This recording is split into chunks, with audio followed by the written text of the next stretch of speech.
കാര്യം എന്ന് വെച്ചാൽ നമ്മൾ പ്രീമിയം ഇൻഷുറൻസിന് എത്രയോ എമൗണ്ട് കൂടുതലായിരുന്നു നോർമലിനേക്കാളും. അപ്പോൾ നമ്മളത് എടുത്തപ്പോൾ എന്താണെന്ന് വെച്ച് കഴിഞ്ഞാൽ നമ്മൾ സപ്പോസ് ഇനി എവിടെയെങ്കിലും തട്ടിയാലും മുട്ടിയാലും ഒക്കെ വണ്ടിയാണ് പറയാൻ പറ്റൂല, മാക്സിമം നമുക്ക് 170 പൗണ്ട്സോ സംതിങ് എന്തോ എക്സ്ട്രാ പേ ചെയ്താൽ മതി. അങ്ങനെ ഒരു സംഭവം കണ്ടോളാണ് ഞാൻ അത്. ഈ ക്യാമ്പ് സൈറ്റ് ബുക്ക് ചെയ്യാതെ നമുക്ക് വണ്ടി പോകാൻ പാടില്ല, അത് റൂളാണോ ഇത് ബുക്ക് ചെയ്യണോന്നുള്ളത്?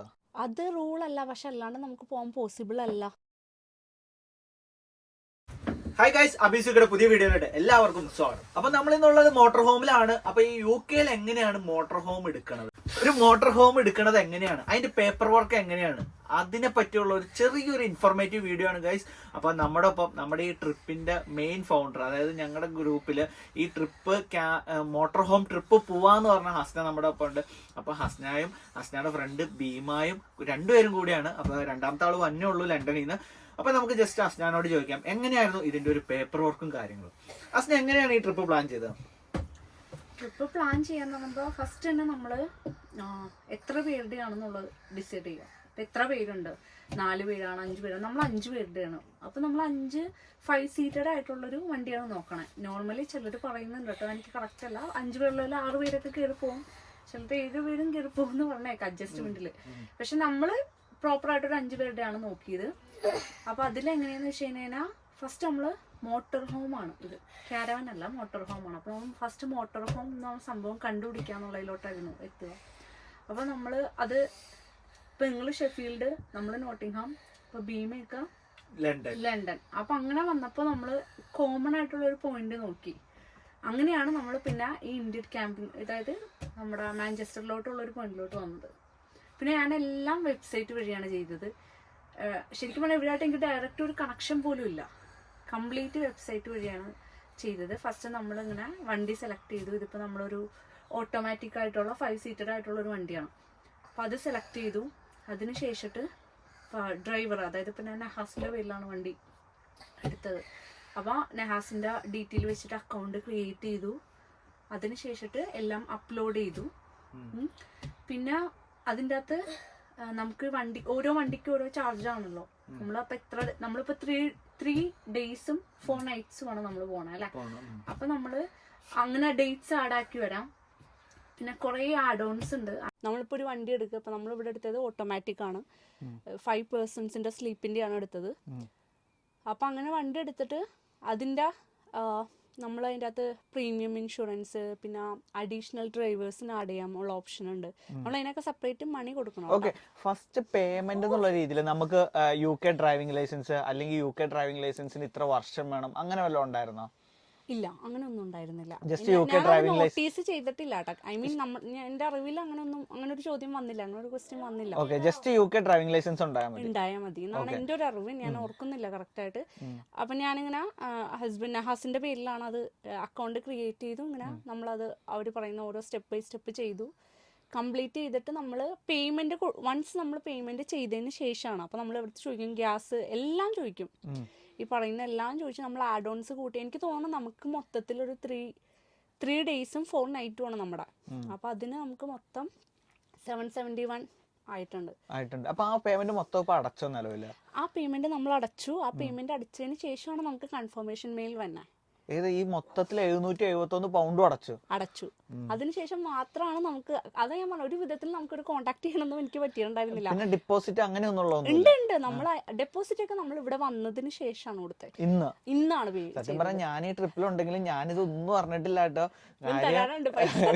പൈസ ഞാൻ കൊടുക്കാണ്ട് ഭീമായും ഹസ്നായും തന്നെയാണ്. പിന്നെ ഞങ്ങളുടെ ഒരു ഫ്രണ്ട് രാഹുലും ഇവരെ ഹെൽപ്പ് ചെയ്തു. അതെ, അബീസിന്റെ ഒരു ഫ്രണ്ട് ആയിരുന്നു. അപ്പൊ അവൻ ഇതിനു മുമ്പ് പോയിട്ടുണ്ടായിരുന്നു. ഞാൻ അപ്പൊ അവനെ വിളിച്ചായിരുന്നു കറക്റ്റ് ചെയ്തോണ്ടിരുന്നത് എല്ലാ കാര്യങ്ങളും. അപ്പൊ ഇവിടെ വന്നിട്ട് ഇപ്പൊ എത്ര ഡിപ്പോസിറ്റ് കൊടുത്തു? 467. ഇതിക്ക് എന്ത് കണക്ക് വെച്ചിട്ടാണ് ഇവര് ഡിപ്പോസിറ്റ് മേടിക്കണത്? സത്യം പറഞ്ഞാൽ അറിയാൻ പാടില്ല. അല്ലെ 467 എന്ന് പറയുമ്പോ 467 ആണ് ഇപ്പൊ വാങ്ങിച്ചേക്കുന്നത്. അപ്പൊ അതിൽ തന്നെ ഇപ്പൊ നമ്മുടെ അടുത്ത് അവർ ആകെ മെയിൻ ആയിട്ട് പറഞ്ഞ കാര്യം എന്ന് വെച്ചാൽ നമ്മൾ പ്രീമിയം ഇൻഷുറൻസിന് എത്രയോ എമൗണ്ട് കൂടുതലായിരുന്നു നോർമലിനേക്കാളും.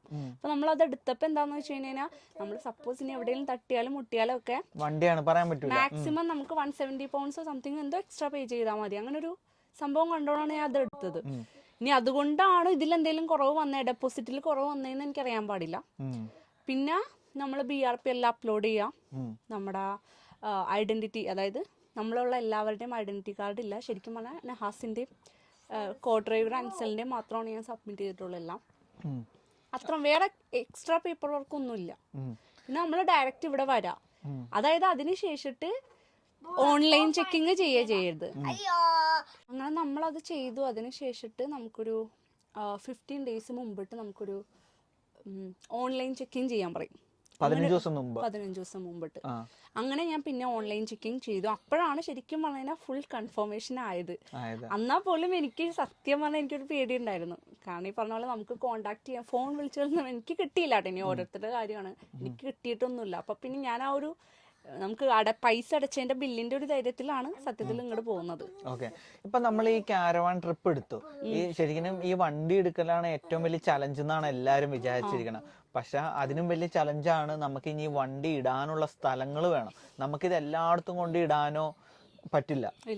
പിന്നെ ഇത് എടുത്തപ്പോഴാണല്ലേ നീയും ഇങ്ങനെ സംസാരിച്ചോട്ടെ എന്റെ ഒപ്പം തന്നെ. പിന്നെ ഇത് എടുത്തപ്പോഴാണ് നമുക്ക് ഒത്തിരി കാര്യങ്ങൾ മനസ്സിലായത്. കാര്യം ഇതില് വെള്ളമാണെങ്കിലും നമ്മൾ ഫില്ല് ചെയ്യുവല്ലേ, വെള്ളം ഫില്ല് ചെയ്യണം. നമുക്കിപ്പോ ബാത്റൂമിൽ പോണതാണെങ്കിൽ നമുക്ക് താഴത്ത് പോട്ടുണ്ട്. അപ്പൊ നമ്മൾ അതനുസരിച്ച് നമ്മൾ ക്യാമ്പ് സൈറ്റ്സ് ബുക്ക് ചെയ്യാം. നമ്മളിപ്പോ മൊത്തത്തിൽ 4 നൈറ്റ്സ് ആണെങ്കിൽ ആ 4 നൈറ്റ്സിലും ക്യാമ്പ് സൈറ്റ്. കാരണം നമുക്ക് ഇവിടെ ഇൻഡോറും അല്ലേ, നമുക്ക് ഹീറ്ററും ഇലക്ട്രിസിറ്റി ഒക്കെ വേണമല്ലോ, നമ്മൾ ചാർജ് കുത്തിയിടണമല്ലോ. ഇപ്പൊ ഞാൻ ഒരു കാര്യം ചോദിച്ചു, എന്റെ ഒരു ഡൗട്ടാണ്, ഈ ക്യാമ്പ് സൈറ്റ് ബുക്ക് ചെയ്യാതെ നമുക്ക് വണ്ടി പോകാൻ പാടില്ലേ? അത് റൂളാണോ ഇത് ബുക്ക് ചെയ്യണോന്നുള്ളത്? അത് റൂളല്ല, പക്ഷെ അല്ലാണ്ട് നമുക്ക് പോകാൻ പോസിബിൾ അല്ല. പിന്നെ അതുപോലെ ചാർജ് നമുക്കിപ്പോ എല്ലാം വർക്കിംഗ് അല്ലേ, ഇതിന്റെ അകത്തുള്ള ഫ്രിഡ്ജ് ഉൾപ്പെടെ ഗ്യാസ് ഉൾപ്പെടെ നമുക്ക് യൂസ് ചെയ്യണ്ടേ. അപ്പൊ നമുക്ക് ഇലക്ട്രിസിറ്റി വേണമല്ലോ. പിന്നെ അപ്പൊ എല്ലാത്തിനും നമ്മൾ ചാർജ് ചെയ്ത് വെക്കണമല്ലോ. പിന്നെ അതുപോലെ തന്നെ ഇപ്പൊ ടോയ്ലറ്റ് ആണെങ്കിലും എല്ലാം അവിടെ കൊണ്ടാണ് നമ്മൾ ഡിസ്പോസ് ചെയ്യാൻ. ഡിസ്പോസൽ എല്ലാം നമ്മൾ തന്നെയാണോ ചെയ്യണം, അതോ നമ്മൾ കൊണ്ടുവന്ന് പറഞ്ഞ ക്യാമ്പ് സൈറ്റിൽ അവരും ഒന്ന് ചെയ്തു തരുമോ? ഒരിക്കലും ഇല്ല, എല്ലാം നമ്മൾ തന്നെ ഡീൽ ചെയ്യണം. അപ്പൊ മാക്സിമം ഞാൻ പ്രിഫർ ചെയ്യണത് മാക്സിമം നമ്മുടെ വാഷ്റൂംസ് യൂസ് ചെയ്യാണ്ടിരിക്കുക. എമർജൻസി കണ്ടീഷൻസിൽ യൂസ് ചെയ്യാം, പക്ഷേ യൂസ് ചെയ്യാണ്ടിരുന്ന, അതായത് ക്യാമ്പ് സൈറ്റ്സിലൊക്കെ എന്തായാലും നമുക്ക് വാഷ്റൂംസ് എല്ലാം ഉണ്ട്, ടോയ്ലറ്റ്സ് ഉണ്ട്, ഡെഫിനറ്റ്ലി ഉണ്ടാവും. നമ്മളപ്പോൾ അവിടെയാണ് ഈ പറഞ്ഞ പോലെ കെമിക്കൽ യൂസ് ചെയ്ത് വേണം നമ്മൾ ഡിസ്പോസ് ചെയ്യാൻ. ഞാൻ അതിന്റെ പ്രൊസീജിയർ ശരിക്കും പറഞ്ഞാൽ ഞാൻ നോക്കിയിട്ടില്ല കേട്ടോ. അല്ലാണ്ട് വെറുതെ നമുക്ക് അവിടെ ഡംപ് ചെയ്യാൻ പറ്റില്ല. പിന്നെ അതുപോലെ നമുക്കിപ്പോ കുളിക്കുവാണെങ്കിലും അതും എല്ലാം അടിയിലൊന്ന് സ്റ്റോർ ആവുകയാണോ? കുളിക്കൊക്കെ സ്റ്റോർ ആവുകയാണ്. അതേപോലെ തന്നെ ഏതെങ്കിലും ഡ്രൈനേജിൽ വന്ന് നമുക്കത് ഓപ്പൺ ആക്കി കളയാനുള്ള സൗകര്യമുണ്ട്. ഓസ് കുത്തിയിട്ട് ഡ്രൈനേജിലോട്ട് ഇടാം. അല്ല, ജസ്റ്റ് നമുക്ക് ഈ ഇതിന്റെ താഴ്ഭാഗത്ത് നമുക്ക് അതിൽ ഒരു ഓപ്പൺ, നമുക്ക് ഇവിടെ ഒരു ക്ലാസ് വന്നു കഴിഞ്ഞപ്പോൾ നമുക്ക് ഒരു 1.5 മണിക്കൂറിന്റെ ക്ലാസ് കിട്ടിയായിരുന്നു. അത് മൊത്തം എക്സ്പ്ലെയിൻ ചെയ്തു. അപ്പൊ അവരിങ്ങനെ പറഞ്ഞു കുളിച്ചതൊക്കെ നമുക്ക് ഇങ്ങനെ താഴത്തൊരു ഇതിൽ സ്റ്റോർ ചെയ്യാനുണ്ടാവും. അപ്പൊ നമുക്കത് ഏതെങ്കിലും ഡ്രൈനേജ് സ്പോട്ടിൽ വന്നിട്ട് ഓപ്പൺ ആക്കി കളയാം. അവർക്കിടെ ഇവിടെ വന്നപ്പോൾ ഉണ്ടായിരുന്ന ഫസ്റ്റ് ഹാഫ് ആൻ അവർ ക്ലാസ്സിൽ എന്തൊക്കെയാണ് അവർ മെയിൻ ആയിട്ട് പറഞ്ഞത്? ശരിക്കും പറഞ്ഞു കഴിഞ്ഞാൽ നമ്മള് ഇവിടെ വന്നിട്ട് അവരുടെ ഒരു ക്ലാസ് ഉണ്ടോ, ശരിക്കും പറഞ്ഞാൽ എനിക്ക് മൊത്തത്തിലൊരു കഥ കിട്ടിയത്. ഞാൻ ഇവിടെ വന്നപ്പോൾ സത്യം പറഞ്ഞു കഴിഞ്ഞാൽ ഇവിടെ ഒരു ക്യാരവനോ അല്ലെങ്കിൽ മോട്ടോർ ഹോമോ ഒന്നും കാണുന്നില്ല. അവർ തന്ന പോസ്റ്റ് കോഡിൽ നമ്മളിവിടെ എത്തിയപ്പോൾ കുറച്ച് കാർ പാർക്കിംഗ് ഉണ്ട്, ഒരു ഓഫീസ് ഉണ്ട്. ഞാൻ ഇവിടെ എത്തി ഇവിടെ ഫോൺ വിളിച്ചു കഴിഞ്ഞപ്പോഴാണ് ഇവർ പറഞ്ഞത് ശരിയാണ്, നമ്മൾ തന്നെയാണ്, താഴത്തുണ്ട്, ഇതിന്റെ താഴത്ത് എന്തോ അവർക്ക് ബേസ്മെന്റ് എന്തോ ഉണ്ട്. അപ്പൊ അങ്ങനെയാണ് വണ്ടി വന്നത്. അതിനുശേഷം എനിക്ക് തോന്നുന്നു ആ സൈറ്റില് വണ്ടിയുടെ എല്ലാ കാര്യങ്ങളും എക്സ്പ്ലെയിൻ ചെയ്തിട്ട് അവർക്കൊരു വീഡിയോ എന്തോ ഉണ്ട്. കാരണം അവരെന്നോട് ചോദിച്ചു വീഡിയോ കണ്ടോന്ന് ചോദിച്ചു. പക്ഷെ ഞാൻ പറഞ്ഞു കണ്ടില്ല എന്ന് പറഞ്ഞു. അപ്പോഴാണ് അവർ എക്സ്പ്ലെയിൻ ചെയ്തത്.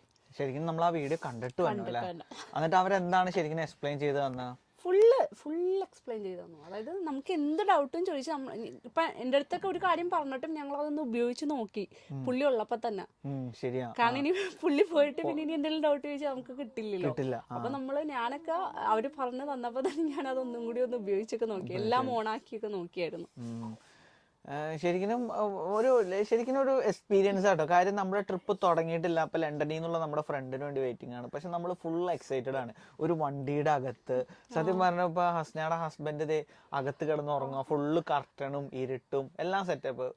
നമ്മുടെ ഒരു ഫാമിലിക്ക് വേണ്ട എല്ലാ സെറ്റപ്പും ഉണ്ട് കേട്ടോ. ഒരു ഫാമിലിക്കല്ല, എൻ്റെ ഒരു കാഴ്ചപ്പാടിൽ 3 ഫാമിലിക്ക് വേണ്ട എല്ലാ സെറ്റപ്പും ഉണ്ട്. ഇപ്പൊ ഞങ്ങളിവിടെ വന്നു, നല്ല ചിക്കൻ ഫ്രൈയും എല്ലാം കഴിച്ചു.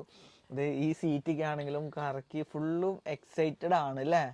അതെ, നമുക്ക് ടേബിൾ എക്സ്റ്റെൻഡ് ചെയ്യാൻ പറ്റും. ശരിയാ, ടേബിൾ എക്സ്റ്റെൻഡ് ചെയ്യാൻ പറ്റും. ഈ ടേബിളിനെ നമ്മൾ എടുത്ത് മാറ്റി ഈ സോഫ വെച്ചിട്ടാണ് നമ്മുടെ ഒരു ബെഡ്. പിന്നെ അടുത്ത ബെഡ് ഇതിന്റെ മുകളിലുണ്ട്. പിന്നെ അതിന്റെ ഉള്ളിൽ ഒരു ഡബിൾ ബെഡും ഒരു സിംഗിൾ പോലെ. എനിക്കൊന്ന് മക്കളെയൊക്കെ എടുത്താലോ, അങ്ങനെ സൗകര്യമുണ്ട്. പിന്നെ അവര് പ്രത്യേകം പറഞ്ഞത് എന്താ വെച്ചാൽ ഇൻഷുറൻസിൽ കവേർഡ് അല്ലാത്തൊരു ഭാഗമുണ്ട്. നമ്മൾ ഇതിന്റെ ഈ നോർമൽ അല്ലാണ്ട് ഇതിന്റെ ഹൈറ്റ് ഉണ്ടല്ലോ മോൾ ഭാഗം, ആ മോൾ ഭാഗവും പിന്നെ അതേപോലെ ടയറിന്റെ ഭാഗം ഉണ്ടല്ലോ, ആ രണ്ട് ഭാഗത്ത് എന്തെങ്കിലും ഡാമേജ് വന്നു കഴിഞ്ഞാൽ നമ്മുടെ കയ്യിൽ നിന്ന് പൈസ പൊട്ടും എന്നാണ് കറക്റ്റായിട്ട് പറഞ്ഞത്. കാരണം എന്താ വെച്ചാൽ അത് അത്രയും കെയർലെസ് ആയിട്ടുള്ള ഡ്രൈവിങ്. കാരണം നമ്മൾ ഹൈറ്റ് നോക്കാണ്ട് വണ്ടി ഇടിക്കുന്നത്, പിന്നെ അടിവാം ശ്രദ്ധിക്കണം, അല്ലെങ്കിൽ ഓഫ് റോഡ് ഓടിക്കണം, അങ്ങനെ എന്തെങ്കിലും മനസ്സിലായോ. അപ്പോൾ ആ രണ്ടെണ്ണത്തിലും എന്തെങ്കിലും പറ്റിയാൽ ബാക്കി സൈഡൊന്നും പ്രശ്നമല്ല. നമ്മൾ മറ്റേ ഇൻഷുറൻസ്, അതിനെന്താന്ന് പേര്? Premium insurance. ഗൈസ്, അപ്പോൾ ഇതൊരു ചെറിയ വീഡിയോ ആയിരുന്നു. അപ്പം ഞങ്ങളുടെ ട്രിപ്പിൻ്റെ വീഡിയോ എല്ലാം വന്നിട്ടുണ്ട്. ഇതൊരു ജസ്റ്റ് ഇൻഫോർമേറ്റീവ് ആയിട്ട്. ഇനി നിങ്ങൾക്ക് എന്തെങ്കിലും സംശയം, കാര്യം എൻ്റെ ഒരു റിക്വസ്റ്റാണ്, ഇവിടെ യു കെയിലുള്ള എല്ലാവരും മസ്റ്റായിട്ട് യു കെയിലുള്ള കാലത്ത് ഒരു കാരവാൻ ട്രിപ്പ് അടിക്കണം എന്നുള്ളത്. ഒരു മോട്ടോർ ഹോം നിങ്ങൾ എന്താണെങ്കിലും ചെയ്തിരിക്കണം. കാര്യം ഒരു സെറ്റപ്പാണ് മച്ചാൻ, ഇത് നല്ല വർത്താണ്. പിന്നെ ഒരു 6 പേരുണ്ടെങ്കിൽ വലിയ റേറ്റ് ഒന്നും ആവണില്ലല്ലോ. ഇല്ല, നമ്മൾ റേറ്റ് ആവണില്ല എന്ന് വെച്ച് കഴിഞ്ഞാൽ നമ്മളിപ്പോൾ ഈ ഡെപ്പോസിറ്റ്, ഇത് ക്യാമ്പ് സൈറ്റ് നമ്മൾ ബുക്ക് ചെയ്തല്ലോ, അത് ഈ 771 ഇല്ല. അപ്പൊ ഒരു ദിവസം ക്യാമ്പ് സൈറ്റിന് ഏകദേശം എത്രയായിരുന്നു? നമുക്കൊരു 30 pounds, 35 അത്രേ ഉള്ളൂ. അത് ഡിപ്പെൻഡ്സ് ഓൺ പേഴ്സൺ ആണോ? ഡിപ്പെൻഡ്സ് ഓൺ ദ പേഴ്സൺ അല്ല, നമ്മുടെ വണ്ടിക്ക് ഒരു സ്ലോട്ട് അവർ തരുന്നതാണ്. പക്ഷെ അത് ഈ പറഞ്ഞ പോലെ വേരിയാണ് കേട്ടോ. നമുക്കിപ്പോ ലക്കിന് ചിലപ്പോൾ കുറഞ്ഞു കിട്ടിയതായിരിക്കാം, അല്ലെങ്കിൽ ചിലപ്പോൾ ഇതിലും കുറഞ്ഞു കിട്ടിയവരുണ്ടോ നമുക്ക് അറിയില്ല. അതെനിക്ക് തോന്നുന്നു വണ്ടിയുടെ ഡയമെൻഷനും പിന്നെ നമ്മൾ ബുക്ക് ചെയ്യുന്ന സ്പോട്ടും ഉണ്ട്. നമ്മൾ ഓരോ സ്ഥലങ്ങളിലോട്ടല്ലേ പറയുന്നേ, അപ്പൊ അത് ഡിപ്പെൻഡ്സ് ആണ്. നമ്മൾ 3 ദിവസം 3 സ്ഥലത്താണ് നമ്മൾ ബുക്ക് ചെയ്തേക്കുന്നത്. നമുക്ക് ഓൾമോസ്റ്റ് എത്രയാണ് വന്നേക്കണേ? 3 ദിവസം 30 ആണോ? ഏകദേശം 30, 50, 40 ആ റേഞ്ചാണ് വന്നേക്കണത്. അപ്പം ഇത്രയും പറഞ്ഞുകൊണ്ട് ഞങ്ങൾ ഈ ഒരു വീഡിയോ ഇവിടെ വൈൻഡപ്പ് ചെയ്യുവാണ്. അപ്പോൾ തീർച്ചയായിട്ടും നമ്മുടെ ഈ ട്രിപ്പ് നിങ്ങളെല്ലാവരും കാണണം. പിന്നെ എന്തെങ്കിലും ഡൗട്ടും കാര്യങ്ങളും ഉണ്ടെങ്കിൽ ഇതിൻ്റെ താഴെ വന്ന് നിങ്ങൾക്ക് കമൻ്റ് ഇടാം. എന്നെ കൊണ്ട് പറ്റണ രീതിയിൽ, ഇല്ലെങ്കിൽ ഹസ്നയാണെങ്കിലും ഹസ്നക്ക് അറിയാവുന്ന രീതിയിൽ ഇതിന് റിപ്ലൈ തന്നെയായിരിക്കും. Anyway, it's me Abees UK, signing off from Abis UK channel. Bye. Thank you.